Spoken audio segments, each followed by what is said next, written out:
ನಟ ಪ್ರಥಮ್ಗೆ ಡ್ಯಾಗರ್ ಇಟ್ಟು ಕೊಲೆ ಬೆದರಿಕೆ ಮಾಡಿರ್ತಕ್ಕಂಥ ಆರೋಪ ಇದೆ. ಬೆಂಗಳೂರು ಗ್ರಾಮಾಂತರ SP CK ಬಾಬಾಗೆ ನಟ ದೂರು ಕೊಟ್ಟಿದ್ದಾನೆ. ಇದರ ಬಗ್ಗೆ ದೂರು ಕೊಟ್ಟ ಬಳಿಕ ನಟ ಪ್ರಥಮ್ ಪ್ರತಿಕ್ರಿಯೆ ಇದು.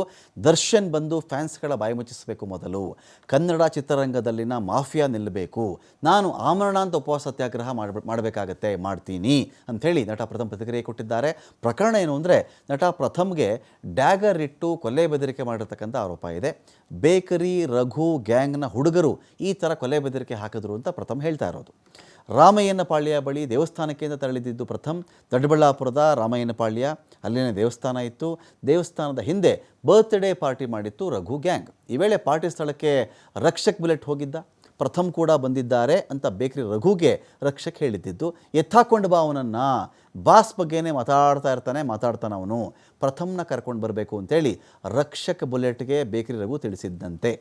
ಭಯದಲ್ಲಿ ಕಾರ್ ಹತ್ಕೊಂಡು ತೆರಳೋದಕ್ಕೆ ಮುಂದಾಗಿದ್ದ ಪ್ರಥಮ್, ಆದರೂ ಬಿಡದೆ ಕರ್ಕೊಂಡು ಹೋಗಿದ್ದು ರಕ್ಷಕ್ ಬುಲೆಟ್ ಅಂತ. ಡ್ಯಾಗರ್ ಇಟ್ಟು ಬೆದರಿಕೆ ಹಾಕಿದಂಥ ಆರೋಪ ಇದೆ. ರಕ್ಷಕ್ ಬುಲೆಟ್ಟಲ್ಲಿ ಕರ್ಕೊಂಡು ಹೋದ್ನು.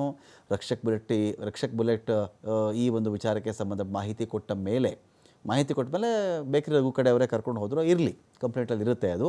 ಇನ್ನೊಮ್ಮೆ ಬಾಸ್ ಬಗ್ಗೆ ಮಾತಾಡಿದ್ರೆ ಸರಿ ಇರಲ್ಲ ಅಂತ ಬೇಕರಿ ರಘು ವಾರ್ನಿಂಗ್ ಕೊಟ್ಟನಂತೆ. ಈ ಬಗ್ಗೆ ಪೊಲೀಸರು ಕಂಪ್ಲೇಂಟ್ ಮಾಡಿರೋದು ನಟ ಪ್ರಥಮ್. ಎಕ್ಸ್ಟ್ರೀಮ್ ಅನ್ನೋದು ಮೀರಿದೆ ಸರ್. ನನ್ನ ಪರ್ಸ್ನಲ್ ಟಚ್ ಮಾಡಿ ವೆಪನ್ ತೋರಿಸ್ದಾಗಲೂ ನಿಮ್ಮೆಲ್ಲರಿಗೆ ಕೂತ್ಕೊಂಡಲ್ಲ ನಿಂತ್ಕೊಳ್ಳೋಕ್ಕಾಗಲ್ಲ ಸರ್. ಎರಡು ವಿಷಯ ಹೇಳೋಕ್ಕೆ ಕರೆದಿದ್ದೀನಿ ಸರ್.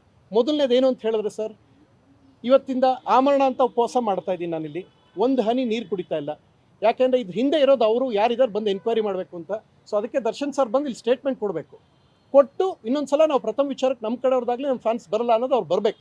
ಬರೋ ತನಕ ಆಮರಣ ಅಂತ ಉಪವಾಸ. ಇಲ್ಲ ಪ್ರಥಮ ಸತ್ರ ಸಾಯ್ತಂದ್ರೆ ಸಾಯ್ಲಿ ಬಿಡಿ, ಯಾರು ಇದು ಮಾಡೋಕ್ಕೆ. ನಾನೊಬ್ಬ ಸಾಯೋದ್ರಿಂದ ಇಂಡಸ್ಟ್ರಿಗೆ ಬೇರೆಯವ್ರಿಗೆ ಒಳ್ಳೇದಾಗುತ್ತೆ ಅಂದ್ರೆ ಆಗಲಿ ಬಿಡಿ. ಎರಡನೇದು, ಒಂದಷ್ಟು ಫೇಕ್ ಪೇಜಸ್ ಇವೆ. ಒಂದು 150-200 ಪೇಜಲ್ಲಿ ಟ್ರಾಲ್ ಮಾಡಿಸ್ತಾ ಇದ್ದೀರಾ. ಅಷ್ಟು